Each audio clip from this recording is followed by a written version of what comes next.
Hello, I'm Matthew Atherton Baber, and you have found my still new YouTube channel.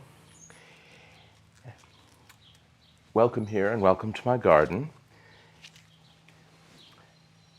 From a young age, I knew that the only way I could afford the lifestyle I like to live is if I learned to do things properly for myself. And over the last 30 years, I have been a caterer and florist, antique supplier, interior decorator, and so on, to some rather well-known clients in the world's great capitals. And I've learned through it all that what I really like is hospitality at home. And these days, that's why I'm on YouTube, to show you how I do a few of my favorite things nicely, so you can do it too. And here in my location in beautiful Kentucky, historic horse and bourbon country, it is the very beginning of strawberry season. As you see, I have some wonderful ones here. And I am fabulously situated about, 2 miles from an orchard that has been growing wonderful fruits and vegetables for well over 150 years. And I've never eaten a strawberry anywhere in the world better than theirs. Thank you, Reed's Orchard. So I want to show you what I do with them. And it's also a good reason to talk about my fondness for minimalism. And that's not to say everything has to be a white box with no flavor and no interest. But if we take the best ingredients and combine them very sensitively, taste as we go, it's often the difference between extraordinarily mediocre cooking and quite fantastic, delicious cooking. So, how do I do it with strawberries? The first thing is selecting great berries. And the only thing I can tell you is you have to actually engage them. Every time I go to the farm store, people say, "My goodness, you have such a technique." And my technique is only this. I pick up the basket and I smell them. And if they are bright, bright red and have a strong scent of strawberry, and they do not have a lot of rot, or they don't look like they're too far past prime. I bought these yesterday. They were still warm from being picked in the open field, and some baskets had a little bit that were past their prime. I knew I wanted them today, so I picked some that weren't quite that far ripe. And I brought them home, kept them in the refrigerator unwashed, and right before I started this recording, I washed them just long enough to basically drip dry in a colander. So, to prepare them, I take a berry. Some people know this, a few probably don't. I take a little paring knife with my thumb near the tip. I insert it just on the outside of the hull, and I make a little pyramid, a little swivel. The point stays in, and I move the knife around, and then I just cut them all in about the same size. It's very easy. I'll show you again. Just swivel around, remove the hull, and I cut most of them in half.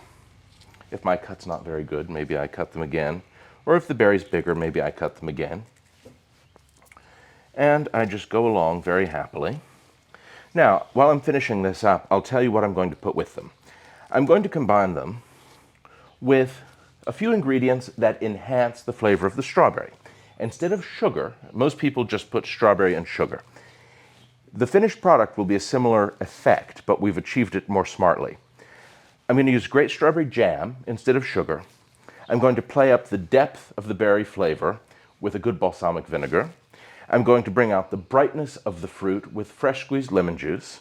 I'm going to give it a tiny pinch of salt, a tiny grind of a very good black pepper. We're going to taste it as we go. And after about 3 or 4 hours, when it's juiced up, I'm going to just layer it in a crystal glass with lightly whipped cream to make strawberries and cream, one of the best desserts you'll ever have in your life. So, people might say, "Oh, vinegar, that's a terrible idea." But you'll see. And anytime you have people cooking around you, or you have guests in the kitchen, have a few spoons in a glass, and that way you can taste as you go and people won't find you dreadfully uncivilized and not want to eat your cooking. Okay, this is the last one.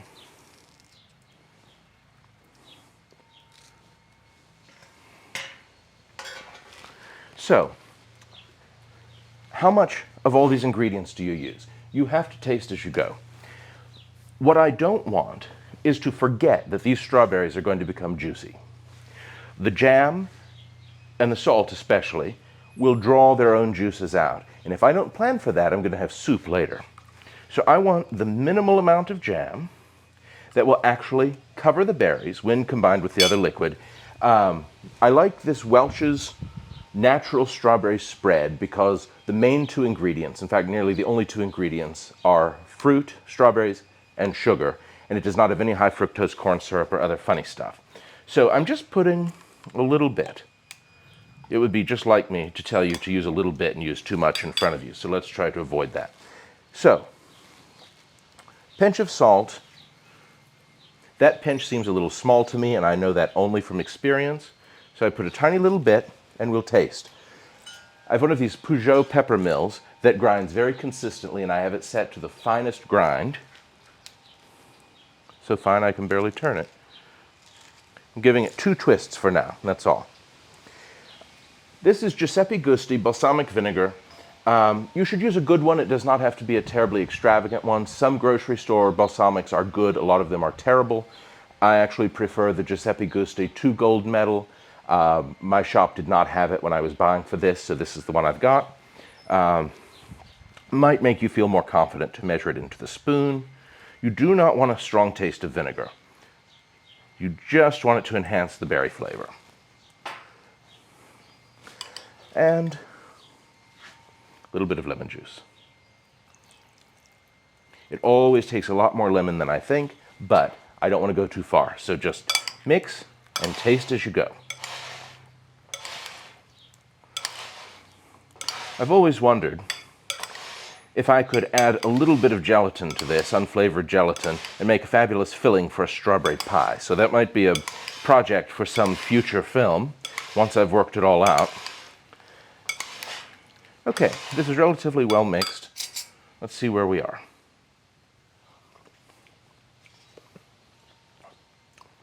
Delicious berries. More salt. You don't want it salty, you just want to pick up the flavor. A little more pepper.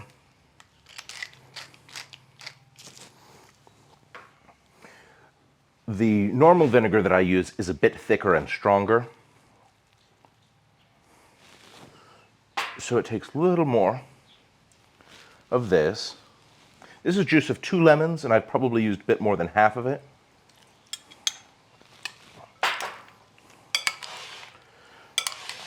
I don't know if you can see, but this is coated and glossy without being soupy. It will juice with time.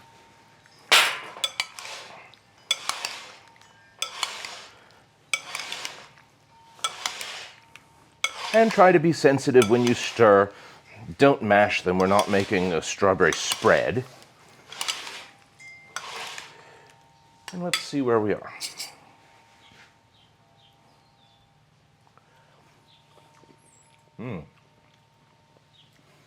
Will be even better next week because the strawberries will be further in the season and sweeter next week.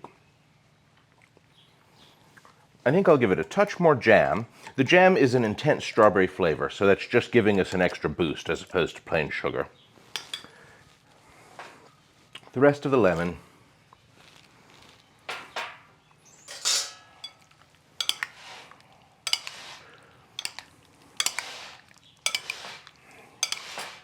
Now, how long do I let this macerate? I will put it in the refrigerator, and I imagine it will take somewhere between 2 to 4 hours, which is perfect because this evening we'll have strawberries and cream. If you let it go too long, the strawberries will become a bit shriveled. They'll give up too much of their juice, and you'll have soup. So you do sort of have to time it with your day. But that's not a problem. Just don't do it super early in the morning if you want it for an evening meal. Certainly don't do it the day before. That's too soon.